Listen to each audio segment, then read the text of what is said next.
After 7.5 years of actively tracking them, Miriam and her protector finally found the boys. It was not an easy task.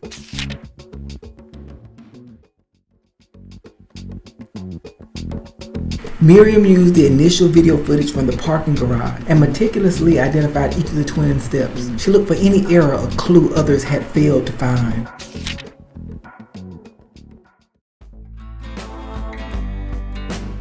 Miriam arrived at the police station within hours of the initial escape and assumed the identity of a detective.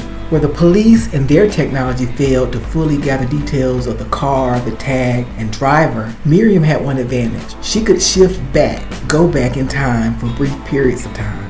As she watched the partial tag of the car drive away, she focused primarily on the day and the time rather than on the tag. When she focused on the date, the timestamp, and location, she took herself back to the location and the moment the car pulled away. It was in that moment she saw the full tag. Miriam then used the tag's details to search for and find the name and address of the car's owner.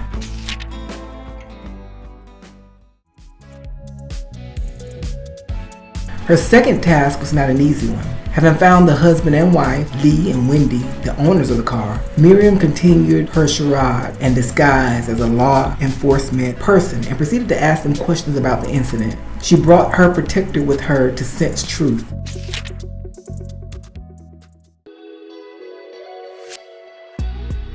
Miriam's cat assumed the role of a rugged and largely silent detective and partner. Within minutes of meeting the husband who arrived home early from work, her protector was sure he knew nothing. Miriam wanted to give up. The husband was useless. During the initial home interview, Miriam's protector did not notice any mental slips. Miriam did not find that there were any accidental clues left behind by the boys during their rushed escape in the car. After having tried almost everything to pull some details from Wendy, Miriam had almost resigned herself to the thought that the twins were simply too powerful and skilled in their ability to create realities. She thought that perhaps Chase was too powerful and had covered their tracks perfectly.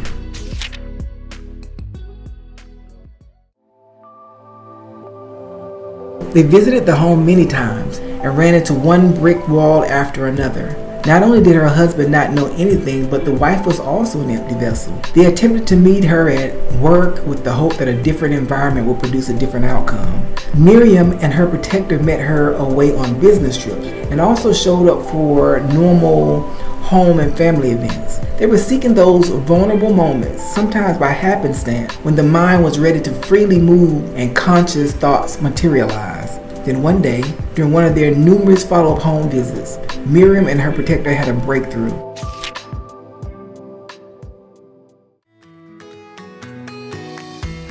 This time, Wendy, the woman who drove the boys to safety, greeted the detectives at the door with her infant son.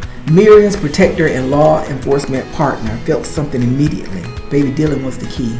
Chase did make one mistake. He was not thorough enough, and today Miriam's protector realized it. Chase did not think to influence the now slightly older toddler.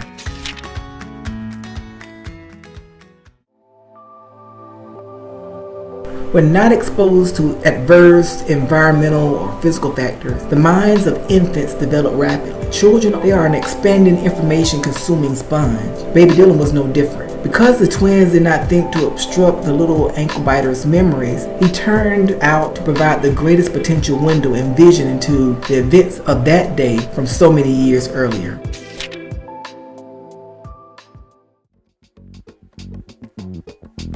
Miriam motioned for the other detective to go speak with and distract the husband while she re-interviewed Dylan's mother, Wendy. Miriam needed just a little time alone to see and to learn what occurred. She only needed a fraction of unobstructed time to get any clues left by the boys, and then she and her protector would be able to track them like a hungry mountain lion chasing a gazelle along the cliffs of a mountainside. Miriam thought to herself and then spoke aloud, and Wendy readied herself for yet another interview. Where did the boys go next?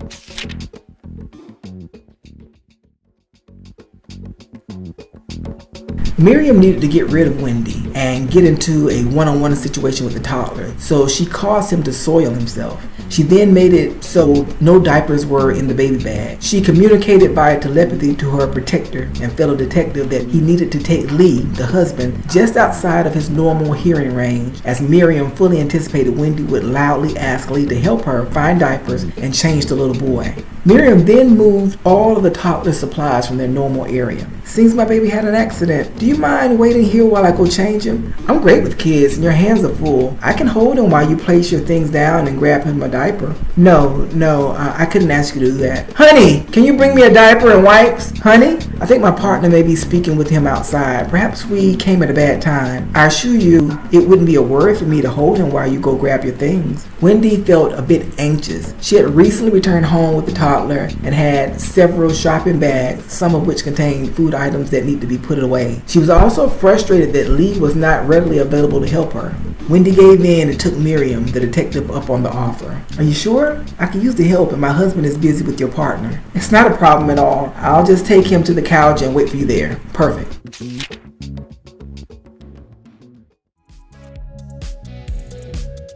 Miriam hoped she'd secured enough time to reach the toddler's thoughts and memories. She did not have the patience to wait until the opportunity presented itself again and had no desire to hurt the family, which she was fully capable of doing.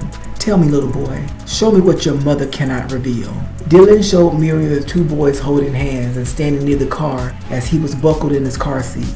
When his mom turned around, she was initially startled, but her angst quickly dissipated. She welcomed the boys and they jumped in the rear seat next to him. They rode with his mother until they reached a Pilot Travel Central petrol station. The boys got out of the car, but not before influencing Wendy. They then walked over to the big truck side. While Dylan did not see the exact truck and tag number because of his limited range of visibility, having been legally restrained in a child's safety seat, he did remember seeing the color and a portion of the truck's tag as it passed him and his mother. Wendy was still refueling and paying for her gas at the pump when the truck passed by. The truck was gray, and somewhere in the vehicle tag were the letters and numbers 6TZ.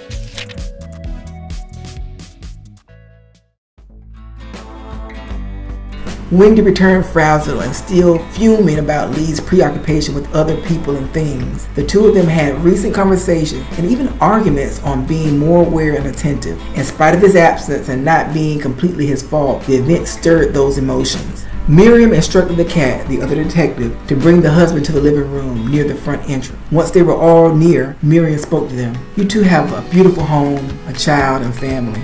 Dylan has been extremely helpful in our investigation. Please take this complimentary family vacation package, all expenses paid. It can be used within the next 2 years. The package includes $4,000 spending money. Have a great day. Lee and Wendy were excited to receive such a gift.